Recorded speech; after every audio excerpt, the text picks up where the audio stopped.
ఉపవాస ప్రార్థనలో ఏం పంచుకోవాలని దేవుని సన్నిధిలో కనిపెడుతున్నప్పుడు దేవుడు నాకు ఇచ్చిన అంశము ఆశ. ఎంతమందికి ఆశలు ఉన్నాయండి? నాకైతే ఆశలు ఉన్నాయి. మీకున్నాయా? కొంతమందికి లేవు. కొంతమంది ఉన్న లోపల దాచుకొని నాకేమో ఆశలు లేవు అన్నట్లు కూర్చున్నారు కదండి. ఆశ లేని వాళ్ళని దేవుడు కూడా ఆశీర్వదించలేడంట. ఏంటండి? ఆశ లేని వాళ్ళని దేవుడు కూడా ఆశీర్వదించడు. నీకు ఆశ ఉండాలి. అయితే ఎలాంటి ఆశలు ఉండాలి? ఎలాంటి ఆశలు ఉండాలి? దేవుని వాక్యం సెలవిస్తుంది, ఆశ గల ప్రాణాన్ని తృప్తిపరుస్తాడు. ఆశ నెరవేరుస్తాడనే లేదండి, తృప్తిపరుస్తాడంట. దేర్స్ ఎ డిఫరెన్స్ కదండి. ఆకలి తీర్చడం వేరు, తృప్తిపరచడం వేరు. అవునా కదా? ఏ గడ్డి తిన్నా కడుపు నిండుతుంది, కానీ నీకు ఇష్టమైన ఆహారం తింటే ఏమవుతుంది? తృప్తి వస్తుంది. అవునా కదా? దేవుడు ఆశను నెరవేర్చేవాడు మాత్రమే కాదు, ఆశ గల ప్రాణాన్ని తృప్తిపరిచేవాడు. He satisfies the longings and desires of our heart. అందుచేత దేవుని బిడ్డలంగా మనం మంచి వాటిని ఆశించాలి, శ్రేష్టమైన వాటిని ఆశించాలి. అలాగని అమెరికా ప్రెసిడెంట్ అవ్వాలంటే అది అవ్వదు. అవుతుందండి? అవ్వదు కదండి. కొంతమంది లేనిపోని ఆశపడుతూ ఉంటారు, వ్యర్థమైన ఆశపడుతూ ఉంటారు, దేవుడికి ఇష్టం లేని ఆశపడుతూ ఉంటారు. కానీ దేవుని వాక్యంలో ఒక శ్రేష్టమైన వాగ్దానాన్ని చూపించి ముందుకు వెళ్తాను. సామెతల గ్రంథము 10వ అధ్యాయం 24వ వచనంలో ఒక చక్కని మాట వ్రాయబడింది. చూడండి, సామెతల గ్రంథం 10వ అధ్యాయము 24వ వచనం. భక్తిహీనుడు దేనికి భయపడునో అదే వాని మీదికి వచ్చును, నీతి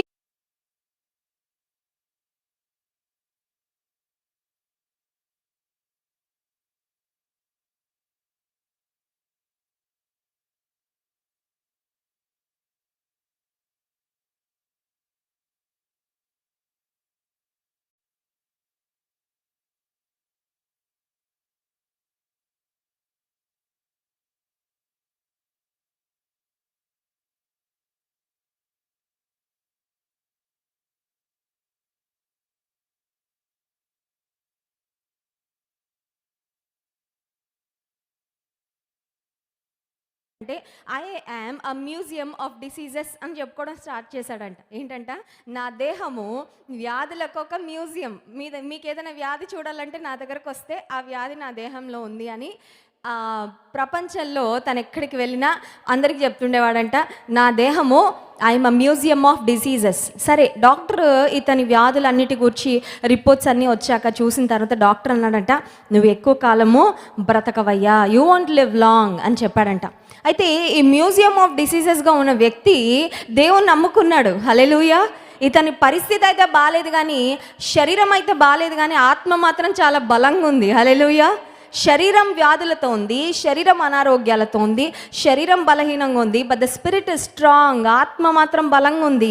ఇతను డాక్టర్తో చెప్పాడంట, డాక్టర్ గారు, నేను నమ్మిన నా దేవుడు సజీవుడు, నా విమోచకుడు సజీవుడు, నన్ను బ్రతికించేవాడు ఆయనండి, ఆయన మాట మీద నేను నమ్మకం పెట్టుకుంటానని డాక్టర్కి చెప్పాడు. డాక్టర్ ఒక వెటకారపు నవ్వు నవ్వాడంట. చూడండి, కొన్నిసార్లు మన విశ్వాసం ఇతరులకు ఎలా ఉంటుందంటే ఒక హాస్యాస్పదంగా ఉంటుంది. పిచ్చా మీకేమన్నా? మీకు సైన్స్ తెలీదా? మీకు అది తెలీదా? ఇది తెలీదా? ప్రపంచంలో ఏం జరుగుతున్నాయి వినట్లేదా? ఏంటి ఇలా మాట్లాడతారు అన్నట్టు చూస్తారు. ఆ డాక్టర్ కూడా అలాగే చూశాడు. చూసిన తర్వాత విశ్వాసంతో ఇతను వెళ్ళిపోయాడు. కొంతకాలానికి ఆ హెల్తీగా ఉన్న డాక్టర్ చనిపోయాడండి. ఈ మ్యూజియం ఆఫ్ డిసీజెస్ని మాత్రం దేవుడు ముసలితనం వరకు కాపాడాడు. హల్లెలూయా. ఎందుకు ఈ మాట చెప్తున్నానంటే, నీతిమంతుడు విశ్వాసం మూలముగా బ్రతుకును. You will not live based on any other factor. You will not live based on any of your external circumstances, but you will live by faith. నువ్వు విశ్వాసం కలిగి ఉంటే, నువ్వు ఏ దేవుని యందు విశ్వాసం ఉంచావో ఆ దేవుడు నిన్ను బ్రతికిస్తాడు, ఆ దేవుడు నిన్ను నడిపిస్తాడు, ఆ దేవుడు నిన్ను జీవింప చేస్తాడు. హల్లెలూయా. గౌతమ్ రెడ్డి గారి యొక్క మరణ వార్త నిజంగా చాలామంది హృదయాలను కలిచివేసింది. ఇప్పుడు అందరికీ భయం వేసేస్తుంది. ఏమనంటే, అమ్మో, హార్ట్ అటాక్లు ఎవరికైనా వచ్చేయచ్చు, ఎప్పుడైనా వచ్చేయచ్చు, ఎంత ఆరోగ్యపు నియమాలు పాటించినా, ఎంత ఎక్సర్సైజ్ చేసినా, ఎంత మంచి ఫుడ్ తీసుకున్నా ఇలా జరగచ్చేమో అనే ఒక భయం చాలామందిలో ప్రారంభమైపోయిందండి. నిజమే, మన ఆరోగ్యాన్ని మనం ఎంత కాపాడుకోవాలని ప్రయత్నం చేసినా దేవుడు మనకి ఇచ్చే ఆయుష్ వరకు మనము బ్రతుకుతాము అనే విషయాన్ని ఎప్పుడూ మర్చిపోకూడదు. అయితే నీవు నేను ఉంచవలసింది ఏంటంటే మన విశ్వాసము బలమైన స్థిరమైన విశ్వాసంగా ఉండాలి. హల్లెలూయా. When your faith is strong, that faith will keep you going. నీ విశ్వాసం బలమైన విశ్వాసంగా ఉంటే ఆ విశ్వాసమే నీ బ్రతుకనే ఇంజిన్లో, నీ బ్రతుకనే వాహనానికి ఫ్యూయల్ లాగా అనమాట. హల్లెలూయా. వాహనం ఎంత మంచిదైనా ఫ్యూయల్ లేకపోతే బండి ముందుకు వెళ్తుందండి? నేను చాలా బాగున్నానండి, నేను చాలా బలంగా ఉన్నాను, నాకు చాలా డిగ్రీలు ఉన్నాయి, మాకు ఇది ఉంది అది ఉందని ఎంత ఉన్నా పర్లేదు, విశ్వాసం లేకపోతే నువ్వు ముందుకి వెళ్ళలేవు. విశ్వాసం లేకపోతే నువ్వు సాగిపోలేవు, దేవుని కొరకు సాగిపోలేవు. విశ్వాసం, నీతిమంతుడు విశ్వాసం మూలముగా బ్రతుకును. నీతిమంతుడు విశ్వాసం మూలంగా బ్రతుకును అనే మాట ఎందుకు ధ్యానం చేస్తున్నామంటే, నీతిమంతుడు ఆశించినది వానికి దొరుకునని ఉంది కదా. నేను ఆశించింది నేను పొందాలంటే, మీరు ఆశించింది మీరు పొందాలంటే మనం ఎలా బ్రతకాలా? విశ్వాసం మూలముగా బ్రతకాలి అనే మాట జ్ఞాపకం ఉంచుకోవాలి. ఇప్పుడు నీతిమంతులు అంటే ఎవరు? Who is righteous? బైబిల్ సెలవిస్తుంది ఒక్కడు కూడా నీతిమంతుడు లేడంటండి. ఒక్కడు కూడా నీతిమంతుడు లేడు. పొలిటీషియన్స్ నీతిమంతులు కాదు, శాస్త్రవేత్తలు నీతిమంతులు కాదు, గొప్ప గొప్ప రాజులు నీతిమంతులు కాదు, అధికారులు నీతిమంతులు కాదు, ఎవ్వరు నీతిమంతులు కాదు. ఏ భేదము లేదు. అందరూ పాపము చేసి దేవుడు అనుగ్రహించే మహిమను పొందలేకపోతున్నారని బైబిల్ నిర్మోహమాటంగా చెప్తుంది. బైబిల్ అంట అబద్ధాలు చెప్పి మనల్ని ఆదరించదు, కానీ నిజం చెప్పి కొన్నిసార్లు బాధ పెడుతుందంట. హల్లెలూయా. నిజం చెప్పి నిన్ను నొప్పిస్తుందేమో కానీ అబద్ధాలు చెప్పి నిన్ను కవర్ చేయదంట. బైబిల్లో అబద్ధాలు చెప్పే వెనకేసుకొచ్చే ఫిలాసఫీ లేదండి. బైబిల్లో ఎంత భక్తులైనా తప్పు చేస్తే, పాపం చేస్తే దేవుడు రాయించి పెట్టాడు అంతే. అయ్యో ఇలా జరిగిందా, నేను కవర్ చేద్దామని దేవుడు ఎవరిని కవర్ చేయలేదు. అబ్రాహము అబద్ధం ఆడాడా లేదా? తన భార్యని ఏం చెప్పాడు? చెల్లెలని చెప్పాడు. అమ్మో నా బిడ్డ అబద్ధం ఆడాడని చెప్తే నా పరువు పొద్దని దేవుడు అది ఏమైనా కవర్ చేశాడండి? అబ్రహాము అబద్ధం ఆడాడని రాయించి పెట్టాడు అంతే. దావీదు పాపం చేశాడు, దేవుడు రాయించి పెట్టాడా లేదా? ఎస్. మన పాపాలు దేవుడు కవర్ చేయడు.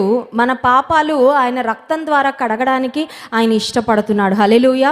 నీవు రావాలి, ఒప్పుకోవాలి. ఒప్పుకొని విడిచిపెడితే మన పాపములను మనం ఒప్పుకొని నేడల ఆయన నమ్మదగిన వాడు, నీతిమంతుడు కనుక మన పాపములను క్షమించి సమస్త దుర్నీతి తీసేస్తాడంట. దుర్నీతి పోతే దేవుని నీతి వస్తుంది. హల్లెలూయా. నేను నీతిమంతురాలను అయ్యానండి, నేను కాదు, ఒరిజినల్గా కాదు. ఒరిజినల్గా నీతిగా ఉన్న ప్రోడక్ట్లు ఎవరు కాదు మనం. కానీ దేవుని రక్తం చేత కడుగబడిన తర్వాత, రక్షణ పొందిన తరువాత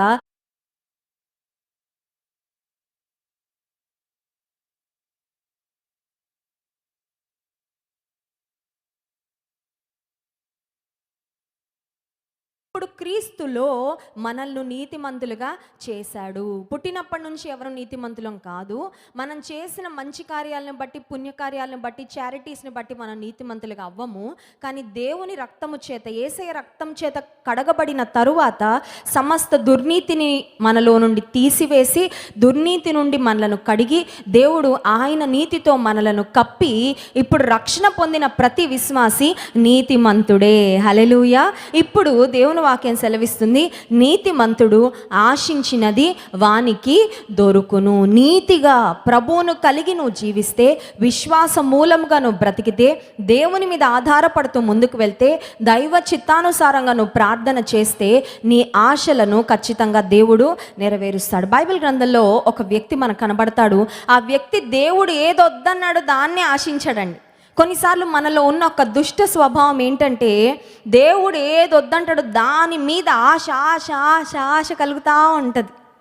దేవుడు ఏదో వద్దన్నాడో అది ఆశించి నష్టపోయిన వ్యక్తి యెహోషువ గ్రంథము 7వ అధ్యాయము 21వ వచనంలో మనం చూస్తాం. చూడండి, యెహోషువ గ్రంథము 7వ అధ్యాయము 21వ వచనం. దోపుడు సొమ్ములో ఒక మంచి షీనారు పై వస్త్రమును, 200 తులముల వెండిని, 10 తులముల ఎత్తుగల ఒక బంగారు కమ్మిని నేను చూచి వాటిని ఆశించి తీసుకొంటిని. అదిగో నా డేరా మధ్య అవి భూమిలో దాచబడి ఉన్నవి, ఆ వెండి దాని క్రింద ఉన్నదని ఉత్తరమిచ్చి తాను చేసినదంతయు ఒప్పుకొనెను.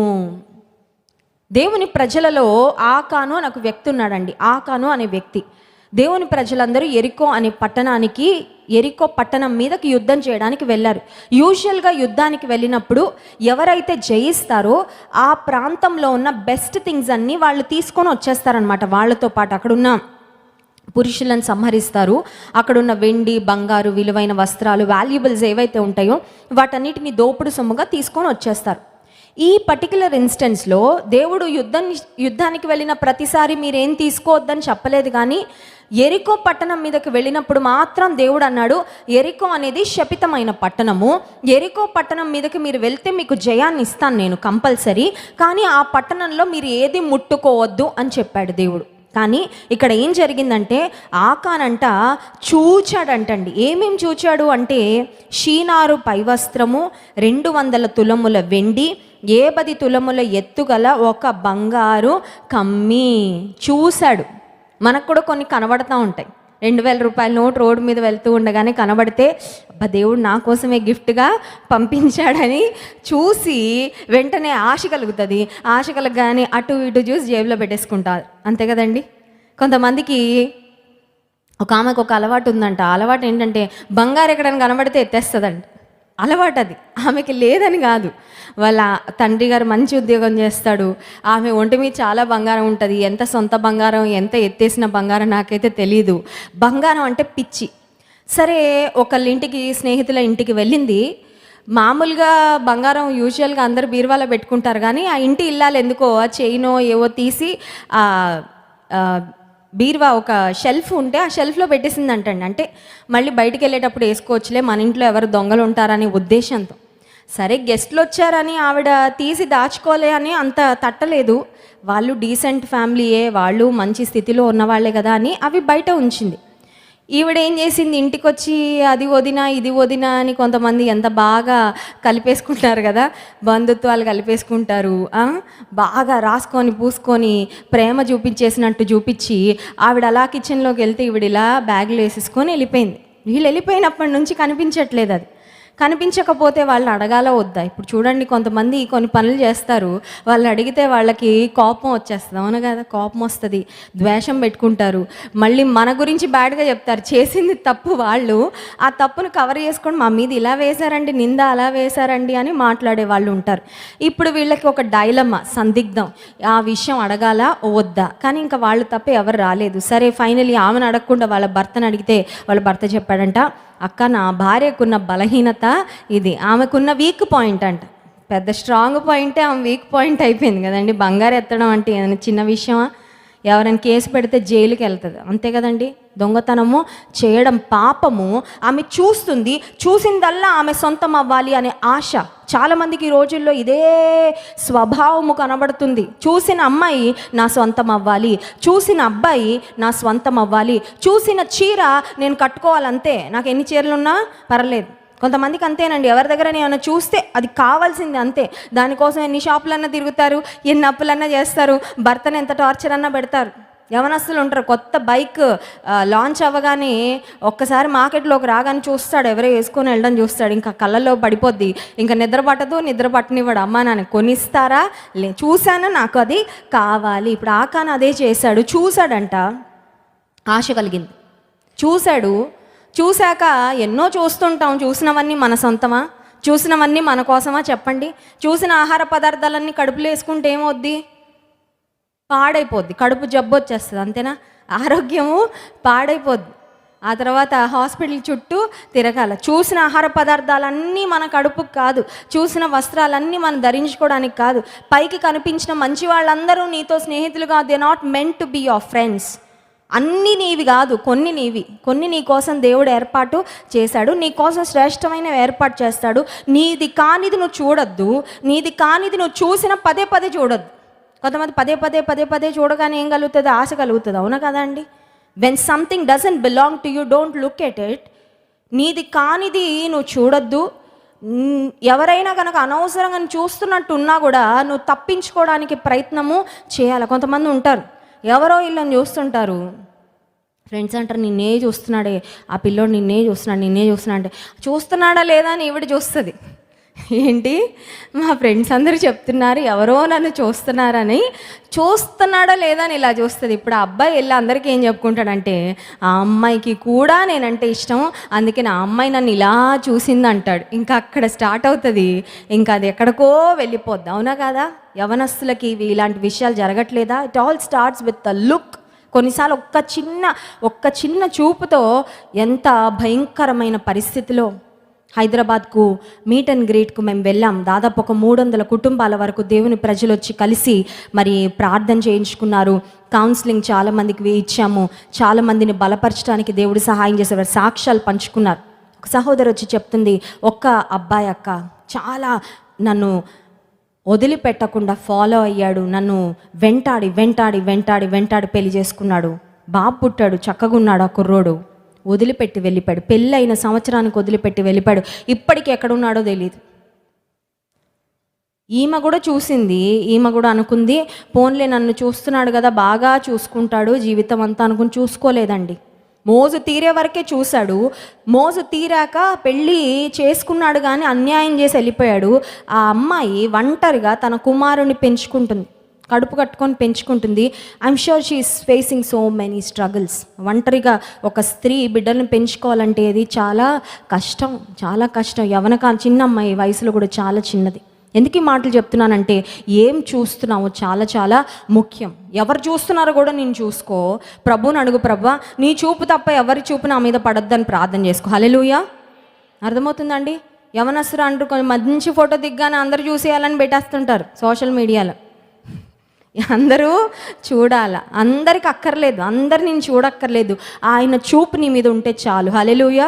దేవుని చూపు నీ మీద ఉంటే చాలు, దేవుని కనుదృష్టి నీ మీద ఉంటే చాలు, అది చాలు, అంతే. నీ బ్రతుకు బాగుపడడానికి, నువ్వు ఆశీర్వాదం పొందడానికి ఆయన చూపు నీ మీద ఉంటే చాలు. ఆకానంట బంగారం, వెండి, షీనారు వస్త్రం అంట ఇవన్నీ చూశాడు. చూసిన తర్వాత ఆశించాడు. ఆశించిన తర్వాత వాటిని తీసుకున్నాడంట. తీసుకొని ఏం చేశాడు? దాచుకున్నాడంట. జీవితంలో ఏదైనా నువ్వు ధైర్యంగా చేస్తున్నావంటే ఒక ఇండికేషన్ అది కొంచెం కరెక్టే అని. కొన్ని మనం రహస్యంగా చేయాలనుకుంటాం, అదే ఒక ఇండికేషన్ అది పాపం అని. అర్థమవుతుందండి? కొంతమంది రహస్యంగా ఫోన్ మాట్లాడేస్తూ ఉంటారు. అంటే ఏంటి? నువ్వు స్పీకర్ పెట్టి ధైర్యంగా మాట్లాడలేకపోతున్నావు అంటేనే అది సరైన సంభాషణ కాదు. నువ్వు సరైన వ్యక్తులతో సంభాషణ చేయట్లేదు. నీ ఫోన్కి పాస్వర్డ్ వేసి మీ అమ్మకి నాన్నకి చెప్పకుండా, భార్యకి చెప్పకుండా, భర్తకి చెప్పకుండా ఉన్నావంటే ఆ ఫోన్లో ఏదో వ్యర్థమైన ఖచ్చితంగా ఉన్నాయి, డౌటే లేదు. తవ్వుతా ఉంటే బయటకు వస్తాయి అంతే. ఆ పాస్వర్డ్ దీపిచ్చి తెరిస్తే బయటకు వస్తాయి అంతే. ఇతను దేవుడు చెప్పిన పని చేసుంటే వాటిని తీసుకెళ్ళి డేరాలో ధైర్యంగా పెట్టుకునేవాడు, ధైర్యంగా షీనార్ వస్త్రాన్ని వేసుకొని తిరిగేవాడు. ఆ బంగారం వెండిని వాడుకునేవాడు కానీ తీసుకెళ్ళి డేరా కింద దాచిపెట్టాడంటండి. నీ జీవితంలో ఏమైనా దాచిపెట్టావా? హృదయంలో దాచిపెట్టేస్తారు కొంతమంది, కొన్ని బీరువాల్లో దాచిపెట్టేస్తారు, కొన్ని కిచెన్లో దాచిపెట్టేస్తారు. స్త్రీల కోసం చెప్తున్నా. వీళ్ళు గిన్నెల్లో ఏమైనా వేసిస్తే ఆహార పదార్థాలు తినేసి గిన్నెలు దాచేస్తారు. అది కూడా కరెక్ట్ కాదు, అది కూడా దొంగతనమే. నీకెవరైనా ఏమన్నా ఇస్తే బాక్స్ కూడా ఉంచుకోండి సిస్టర్ గారు అంటే బాక్స్ కూడా నీకే, లేదంటే బాక్స్ వెనక్కి ఇచ్చే. హల్లెలూయా. అర్థమవుతుందండి? చిన్న చిన్న విషయాలలో దేవుని బిడ్డలు ఎట్లుండాలా? ఖచ్చితంగా ఉండాలా, ఖచ్చితంగా ఉండాలా, కరెక్ట్గా ఉండాలా. నువ్వు మర్చిపోయావా? వాళ్ళు వచ్చి అడిగితే అయ్యో క్షమించండి సిస్టర్ గారు అని వెంటనే కొంతమంది అంటారు, వెతికిస్తానండి, చూస్తానండి, అది ఎక్కడ పోయిందో తెలియదండి, అక్కడే ఉంటుంది అది వెతకాల్సినంత అవసరమే లేదు. ఈవిడ చక్కగా దాన్ని వాడుకుంటుంది రోజు. ఇతరులది తీసేసుకొని దాన్ని స్వంతం చేసేసుకోవడము అది దేవుడు ఎప్పుడూ మెచ్చడు.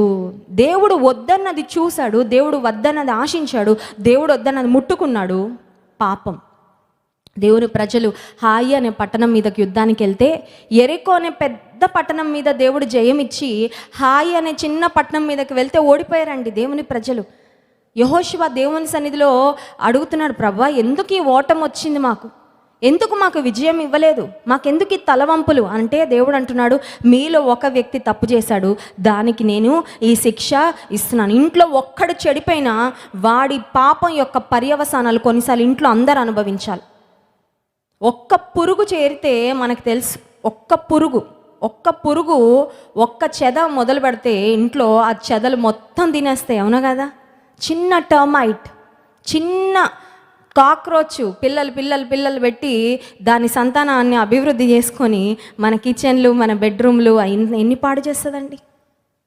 చిన్న పాపం, ఇంట్లో ఒక్కళ్ళు తప్పిపోయినా, ఇంట్లో ఒక్కళ్ళు పాపం చేస్తున్నా కొంతమంది అనుకుంటారు, అమ్మ అనుకుంటుంది నేను ప్రార్థన చేసుకుంటున్నానుగా మా వాడు ఎటు పోయినా పర్లేదని. వాడు తెస్తాడు పాపాన్ని, వాడు తెస్తాడు శాపాన్ని, వాడు శపించబడి వాడు సఫర్ అవుతున్నా ఇంట్లో అందరూ బాధపడతాం కదండి. ఇంట్లో ఏ ఒక్కళ్ళు దేవుని శిక్షణ ఉగ్రతను అనుభవిస్తున్న అందరికీ బాధే, అది అందరికీ వేదనే. మనం మనశ్శాంతికి ఉండలేం. ఆకాను యొక్క ఒక్క పాపము, ఒక్క ఆకాను చేసిన పాపము దేవుడు చూసి చూడనట్లుగా వదిలేయలేదు. కొన్ని మెషిన్స్ ఉంటాయంటండి, భూమి కింద ఉన్న మెటల్స్ని డిటెక్ట్ చేస్తాయంట. నేను ఒకసారి యూఎస్లో వర్క్ చేస్తున్నప్పుడు అక్కడ మందిరానికి వెళ్తుంటే ఒక ఆయన మెషిన్ పట్టుకొని ఖాళీ స్థలంలో ఇట్లా ఏదో చెకింగ్ చేస్తున్నాడండి. నాకు అర్థం అవ్వలేదు. ఆ మెషిన్తో పోనీ ఏమైనా తవ్వుతున్నాడంటే తవ్వట్లేదు, ఏం చేస్తున్నాడు నాకు అర్థం అవ్వలేదు. అది అలాంటి పరిస్థితి నేను ఎప్పుడు చూడలేదు. అప్పుడు మా ఫ్రెండ్స్ని అడిగాను, నేను ఏం చేస్తున్నాడు ఆయన అంటే, భూమిలో కొన్నిసార్లు కొన్ని మెటల్స్ ఉంటాయి, అది బంగారు అవ్వనియండి, కొంతమంది బంగారు వస్తువులు పడేసుకుంటారు, కొన్ని సిల్వర్ అవ్వనియండి, లేకపోతే ఏదైనా విలువైన ఓర్స్, ఏదైనా మెటల్స్ భూమిలో ఉంటే ఆ మెషిన్తో వెతికినప్పుడు ఆ మెషిన్ సౌండ్ వస్తే అక్కడ ఒక మెటల్ ఏదో ఉందని తెలిసి వాళ్ళు తవ్వి బయటకు తీస్తే కొన్నిసార్లు చాలా విలువైన గనులు బయటపడతాయంట, కొన్నిసార్లు కొన్ని విలువైన వస్తువులు దొరుకుతూ ఉంటాయి, అందుకొరకు వెతుకుతున్నాడు అని. ఆకాను తన గుడారంలో దాచుకున్నాడు, కానీ దేవుడు ఏ మెషిన్ పెట్టకుండానే ఆయన కంటికి కనిపించిపోయిందండి. హల్లెలూయా. దేవుడు ముందు ఏమీ దాచలేము, దాచకూడదు, దాచలేము. దాచిన తర్వాత దొరికితే ఎంత అవమానంగా ఉంటుందండి, ఎంత అవమానంగా ఉంటుంది. పాపం పట్టుబడిన తర్వాత, పాపం బట్టబయలైన తర్వాత ఇక వాళ్ళ జీవితానికి పూర్వపు స్థితి ఎప్పటికీ రాదు. ఒక దొంగ పట్టబడిన తర్వాత, ఒక వ్యక్తి జైలు పాలైన తర్వాత తిరిగి ఇంటికి వచ్చిన విడుదలయ్యి అతనికి పూర్వపు ఘనత ఉంటుందా, అతనికి పూర్వపు మర్యాద ఇస్తారా సమాజంలో? ఇవ్వరు. ఆకాను జీవితంలో అదే జరిగింది. దాచాడు, దేవుడు బట్టబయలు చేశాడు. అతను he desired, he wished, he wanted the wrong thing. దేవుడు ఏదొద్దన్నాడో అదే ఆశించాడు. ఉపవాస ప్రార్థనకు వచ్చిన మనము ఒకటి జ్ఞాపకం చేసుకోవాలి, అదేంటంటే, దేవా నాలో ఏమైనా తప్పుడు ఆశలు ఉన్నాయా? తప్పుడువి ఆశిస్తే అవి నాకు వచ్చిన వాటి వలన నాకు లాభం ఉండదు, నష్టమే ఉంటుంది. అవునా కదా? దేవుడు వద్దు అన్నది మనం ఆశించి వెంటాడి తెచ్చుకున్న దాని వలన మనకి ఆశీర్వాదము ఉండదు. మనది కానిది మనం ఆశించి తెచ్చుకున్న మనకు ఆశీర్వాదము ఉండదు. ఇప్పుడు ఈ ఉపవాస ప్రార్థనలో ఉన్న మనం ప్రభుని ఏం అడగాలంటే, ప్రభా నీ చిత్తానుసారం కానిది నేను ఏమన్నా ఆశిస్తుంటే ఆశ దగ్గర నేను డిలీట్ చేసేస్తా. హల్లెలూయా. దాన్ని మళ్ళీ నెరవేర్పొచ్చి మళ్ళీ ఆ తర్వాత బాధపడి ఆ తర్వాత ఇంక ఇదంతా వద్దు నాకు.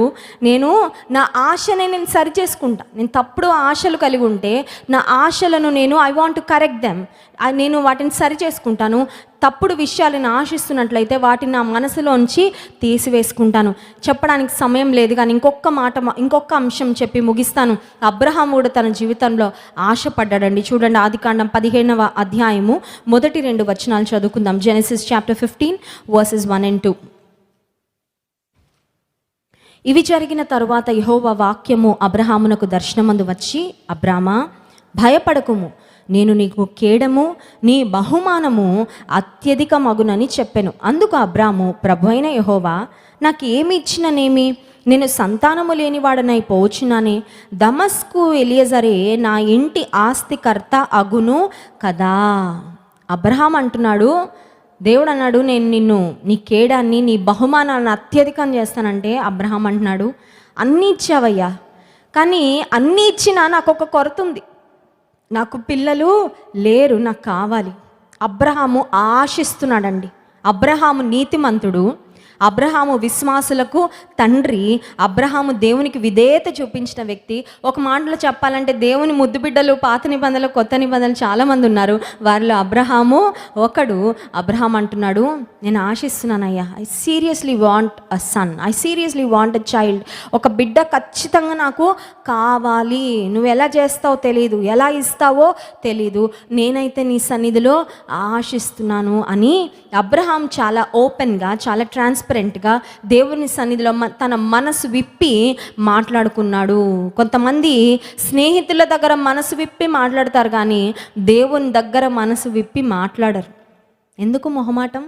స్నేహితులు మనసు విప్పి నువ్వు మాట్లాడుకున్నావు సలహా ఇస్తారేమో, వాళ్ళ ప్రయత్నం ఏదో చేస్తారేమో, కానీ ఖచ్చితంగా నువ్వు అడిగినది, నువ్వు కోరుకుంటున్నది వాళ్ళు నెరవేర్చలేరు. దేవుని దగ్గర మనసు విప్పి చెప్పుకుంటే ఆయన నీ కోరికను సిద్ధింపచేసి నీ ఆలోచన యావత్తును సఫలపరిచే దేవుడు. అబ్రహాము మనసు విప్పి చెప్తున్నాడు, ఏమిస్తే ఏంటి ప్రభువా, నాకు సంతానము లేదు, నాకు కావాలి. అబ్రహాం అడిగితే దేవుడు అనుకున్నాడు, నీతిమంతుడు ఆశించినది వానికి దొరుకును. హల్లెలూయా. ఆ వాగ్దానము అబ్రహాము జీవితంలో దేవుడు నెరవేర్చాడు. God satisfied his desire. ఆదికాండం 21వ అధ్యాయం మొదటి 2 వచనాలు మనం చదివితే, యెహోవా తాను చెప్పిన ప్రకారము షారాను దర్శించెను. యెహోవా తానిచ్చిన మాట చొప్పున షారాను గూర్చి చేసెను. ఎట్లనగా దేవుడు అబ్రహాముతో చెప్పిన నిర్ణయ కాలములో షారా గర్భవతి అయి అతని ముసలితనమందు అతనికి కుమారుని కనెను. దేవుడు చెప్పినట్లుగా నిర్ణయ కాలంలో ముసలితనమందు ఆశీర్వాదాన్ని ఇచ్చాడు. నీ ప్రార్థనకి ఎక్స్పైరీ డేట్ లేదు. హల్లెలూయా. మందులకు ఎక్స్పైరీ డేట్ ఉంటుందేమో, వస్తువులకు ఎక్స్పైరీ డేట్ ఉంటుందేమో. కొన్ని వస్తువులు ఇంతకాలం పనిచేస్తే ఎందుకంటే పనిచేయవు. కొన్ని వస్తువులు చూడండి, బాగా వాడేసిన తర్వాత మెకానిక్ దగ్గర తీసుకెళ్తే అంటారు, ఇది రిపేర్ అవ్వడానికి అయ్యే ఖర్చు కరెక్ట్గా ఇంకో కొత్త వస్తువు కొనడానికి ఎంత అవుతుందో అంత అవుతుందండి అంటారు. అంటే అర్థం ఏంటంటే ఎక్స్పైర్ అయిపోయింది, ఇంకా పడేయండి, కొత్త వస్తువు కొనుక్కోండి. వస్తువులకి ఎక్స్పైరీ డేట్ ఉంటుందేమో, ఆహార పదార్థాలకు ఎక్స్పైరీ డేట్ ఉంటుందేమో, మెడిసిన్స్కి ఎక్స్పైరీ డేట్ ఉంటుందేమో, కానీ నీ ప్రార్థనలకు మాత్రం ఎక్స్పైరీ డేట్ ఉండదు. హల్లెలూయా. నీ ప్రార్థనలకు ఎక్స్పైరీ డేట్ ఉండదు. నీ ప్రార్థనలకు ఫుల్ఫిల్మెంట్ డేట్ ఉంటుంది. హల్లెలూయా. అంటే ఏంటండి?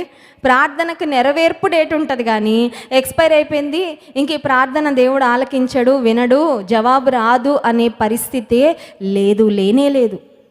వృద్ధాప్యమందు శారా యొక్క మృతతుల్యమైన గర్భంలో దేవుడు జీవాన్ని పెట్టి ఒక మంచి బిడ్డను దేవుడు పెంచాడు. చాలామంది డాక్టర్స్ ఏమంటారంటే, లేట్ కన్సెప్షన్స్, ఎవరైనా 40 దాటిన తర్వాత, 50 దాటిన, అంటే కొంచెం వయసు పైబడిన తర్వాత కన్సీవ్ అయితే అంత హెల్దీ బేబీస్ పుట్టడానికి అవకాశాలు తక్కువ అని చెప్తారు. ఆ బిడ్డలకి ఏదైనా ఆరోగ్య సమస్యలు వచ్చే అవకాశం ఉంటుందని. మృతతుల్యమైన శారా గర్భంలో హెల్దీ బేబీ పెరిగాడండి. హల్లెలూయా. Healthy baby. ఆ హెల్దీ బేబీలోంచి మళ్ళీ ఇంకెంతమంది వచ్చారు? వంశాలు వచ్చాయండి, వంశాలు వచ్చాయి, రాజులు వచ్చారు. దేవుడు ఇస్సాకును ఎంత ఆశీర్వదించాడంటే, ఇస్సాకు అబ్రహాము యొక్క ప్రార్థన ఫలము. హల్లెలూయా. నీ జీవితంలో నీ కళ్ళ ఎదుట నీ ప్రార్థన ఫలాలను దేవుడు చూపించబోతున్నాడు. నమ్మిన వారి స్తోత్రం చెప్దాం. హల్లెలూయా. You will see the fulfillment of your prayers. You will see the fruit of your prayers. నేను అనుకుంటాను, అబ్రహాం జీవించినంత కాలం ఇస్సాకు ఇంట్లో కదులుతున్నప్పుడు, తప్పటడుగులు వేస్తున్నప్పుడు, నాన్నని పిలుస్తున్నప్పుడు, ఆయా పనులు చేస్తున్నప్పుడు అబ్రహాము ఒకటే ఆలోచన వచ్చి ఉంటుంది, నా ప్రార్థనలకు జవాబు వీడంతే. ఆన్సర్ టు ప్రేయర్స్ ఆశను నెరవేర్చిన దేవుడు. ఉపవాస ప్రార్థనకు వచ్చిన మనము ఏ ఆశలతో వచ్చాం? దేవుని చిత్తానుసారం కానీ ఆశలైతే డిలీట్ చేసి పడేద్దాం. దేవుని చిత్తానుసారమైన ఆశలైతే విశ్వాసంతో గట్టిగా అడుగుదాం. ఇందాక పాట పాడాము, ప్రార్థన శక్తి అంటే ఏంటంటే, ఎట్లా ప్రార్థన చేయాలో నాకు నేర్పించాయి. గోజాడే శక్తి నాకు ఇవ్వు, ప్రార్థనలో పోరాడే శక్తి నాకు. వాళ్ళకి వీళ్ళ మీదకి వెళ్ళి మౌత్ పవర్ చూపించే శక్తి కాదు, ప్రేయర్ పవర్ నాకు ఇవ్వు ప్రభా అని. హల్లెలూయా. కొంతమందికి మౌత్ పవర్ ఉంటుందండి, వాళ్ళ నోటితోనే అందరినీ కంట్రోల్ చేసేద్దాం అనుకుంటారు, వాళ్ళు వెళ్ళిపోతారు నరకానికి. నీ నోటితో నువ్వు ఎన్ని బూతులు మాట్లాడినా, నోటితో అసభ్యంగా మాట్లాడి, నోటికొచ్చినట్టు మాట్లాడితే, నీ నోటి మాటలను బట్టి నువ్వు తీర్పులోకి వెళ్తావు. కానీ నీ నోటి ద్వారా దేవునికి ఇష్టమైన ప్రార్థనలు చేస్తే, నీ అవసరాలన్నీ నీ నోరు తెరిచి నీ పరలోకపు తండ్రికి చెప్పుకుంటే ప్రార్థన ఫలాన్ని పొందుకుంటావు, ప్రార్థనలకు జవాబు పొందుకుంటావు, నీ ఆశలు దేవుడు నెరవేరుస్తాడు. కళ్ళు మూసుకోండి, ప్రార్థన చేసుకుందాం. పరిశుద్ధుడానికి వందనాలు. నీతిమంతుడు ఆశించినది వానికి దొరుకునని నీ వాక్యం ద్వారా మీరు మా జ్ఞాపకం చేసినందుకు వందనాలయ్యా. నీ చిత్తానుసారం కానీ ఆశలు మేము విడిచిపెట్టాలని ఆశిస్తున్నాం ప్రభా. వద్దయ్యా, నీవు వద్దన్నది మాకొద్దు ప్రవ్వా, నీవు మాకు ఇవ్వద్దు అనుకున్నది మాకు వద్దయ్యా. ఒకవేళ నీ చిత్తానుసారం కానీ ఆశలు ఏమైనా ఉంటే మా మనసులో వాటిని తీసే ప్రవ్వా, కొట్టేనాయన. ఎందుకంటే అవి పొందుకున్నా మాకు నష్టమే, కష్టమే. ఏవి ఆశించాలో వాటిని ఆశపడడానికి, మా ఆశలకు, మా ప్రార్థనలకు జవాబు నీవే యేసయ్యా, నీవే అని నిన్ను స్తుతిస్తూ నీ వైపు చూస్తున్నాం. నిన్ను స్తుతించి ఆరాధించబోతుండగా ఆరాధన ఆత్మతో మమ్మల్ని నింపండి. యేసునామమున ప్రార్థిస్తున్నాం తండ్రి, ఆమేన్. లేచి నిలబడండి, ప్రభుని స్తుతించి ఆరాధించుకుందాం. నిన్ను నమ్మినచో సిగ్గుపడనీయవు, నన్ను నెమ్మదితో నీవు ఉంచెదవనే పాట పాడుతూ దేవుని మహింపరుద్దాం.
చెంతకు చేరాను. శక్తిమంతుడా నా కోటవని నీ చెంతకు చేరాను. యేసు నీవే ఆధారము, యేసు నీవే నా ప్రాణము. ప్రతి ఒక్కరం చెప్తాం, యేసు నీవే నాకు ఆధారము, యేసు నీవే నా ప్రాణము. నిన్ను నమ్మినచో సిగ్గుపడనీయవు, నన్ను నెమ్మదితో నీవే ఉంచేద. స్తోత్రమయ్యా.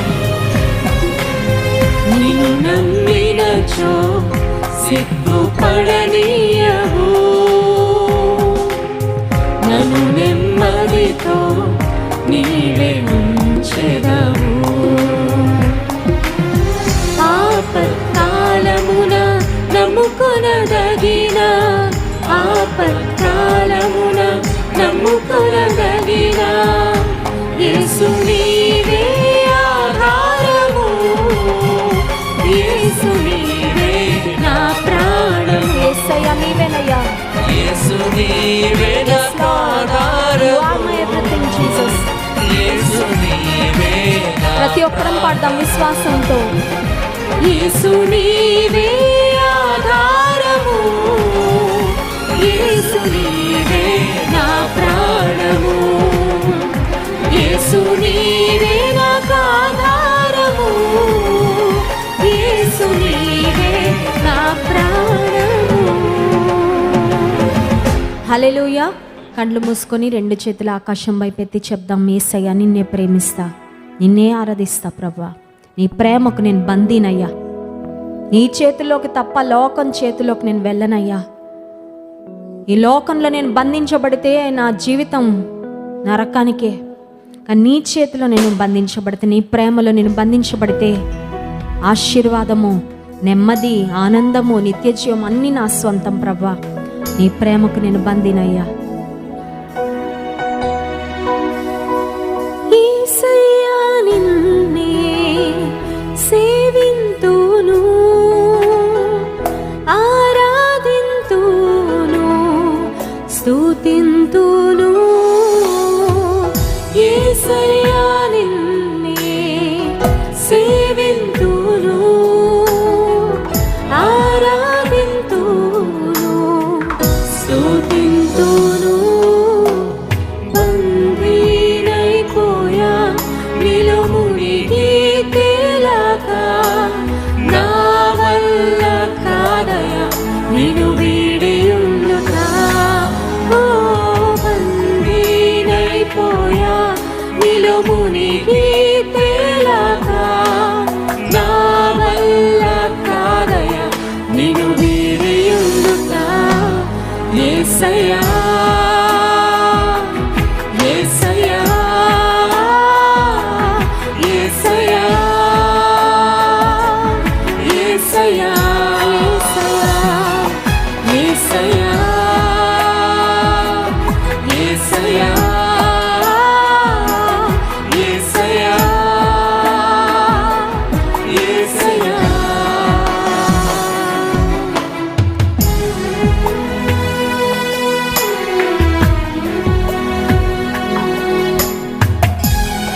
విడువని ఎడబాయిన నీ ప్రేమను నిరంతరము నిల్చుండే నీ కృపను వర్ణించలేనయ్యా. నీ ప్రేమకై స్తోత్రం యేసయ్యా.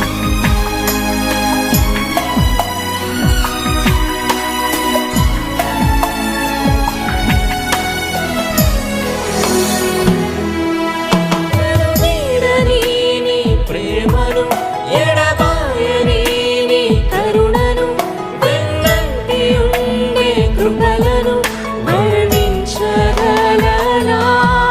నన్ను వీడని నీ ప్రేమను, ఎడబాయని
నిన్నే మహిమపరతును.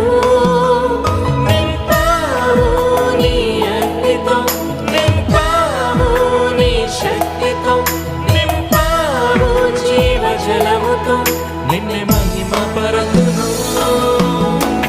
నందీడైపోయా విలమునిగి తేలక, నా వల్ల కాదయా నిన్ను వీడి ఉండుట. ఓ నందీడైపోయా విలమునిగి తేలక, నా వల్ల కాదయా నిన్ను వీడి. ప్రతి ఒక్కరు స్వరం ఎత్తి చెప్తాం యేసయ్యా. యేసయ్యా, Yes Lord Jesus. యేసయ్యా, యేసయ్యా, యేసయ్యా, యేసయ్యా, నీవు ఒక్కడవేనయ్యా అద్భుతాలు చేసేవాడు. యేసయ్యా, నీవు ఒక్కడవే రక్షకుడు. యేసయ్యా, యేసయ్యా. గట్టిగా చప్పట్లు కొట్టేసే మహిమ చెల్లిద్దాం. మహోన్నతుడైన గొప్ప దేవా, నువ్వు ఒక్కడవేనయ్యా గొప్ప దేవుడు. నువ్వు ఒక్కడవే ప్రభు ఆశ్చర్య కార్యము జరిగించేవాడు. నువ్వు ఒక్కడవే ప్రభు నీ ప్రజల పక్షాన నిలబడే దేవుడవయ్యా. మా పక్షముగా పోరాడే దేవుడవు, మా కొరకు ఆలోచిస్తున్న దేవుడవు, మమ్మల్ని ఎంతో ప్రేమిస్తున్న దేవుడవు, మమ్మల్ని రక్షించిన దేవుడవు, అనుక్షణం నడిపిస్తున్న దేవుడవయ్యా. నీకు స్తోత్రాలు. శుక్రవార ప్రత్యేక ప్రార్థనలో పాలు పొందుతున్న నీ బిడ్డలందరినీ చేతులకు అప్పగిస్తాం. నీ దృష్టి మా మీద ఉంచయ్యా, నీ చూపు మా మీద ఉంచయ్యా. నీ కృపా కనికరములు కరుణ వాత్సల్యతలు అయ్యా మాపై ఉంచు ప్రభువా. నీ ప్రేమను ఇంకెక్కువగా మేము పొందుకోవడానికి సహాయం చేయి. నీకు ఇంకా మరింత దగ్గరగా మేము రావడానికి సహాయం చేయి. ఉపవాస ప్రార్థనలో మేము గడుపుచి ఉండగా విడిచిపెట్టవలసిన విడిచిపెడుతూ, వేటిని పొందుకోవాలో, వేటిని కలిగి ఉండాలో అయ్యా, వీటిని అలవాటు చేసుకోవాలో, అలవర్చుకోవాలో ప్రభా, ఆ దివ్య లక్షణాలన్నింటినీ మీరే మాకు దయచేయమని మీ దాసుని వాక్యం అందించబోతుండగా సూటిగా తేటగా మాతో మాట్లాడండి. నీ మెల్లనైన స్వరాన్ని మాకు వినిపింపచేయండి. పరిశుద్ధాత్మదేవ, బలమైన నీ ఆత్మ కార్యములు, నీ ఆత్మ అభిషేకం నీ ప్రాంతంలో ఉంచి మీరే జరిగించుకొని మహిమ ఘనత ప్రభావములు పొందుమని గనుడైన రక్షకుడైన యేసుక్రీస్తు నామములో ఈ స్తుతి ఆరాధన ప్రార్థన మీకే సమర్పిస్తున్నాం తండ్రి. ఆమేన్.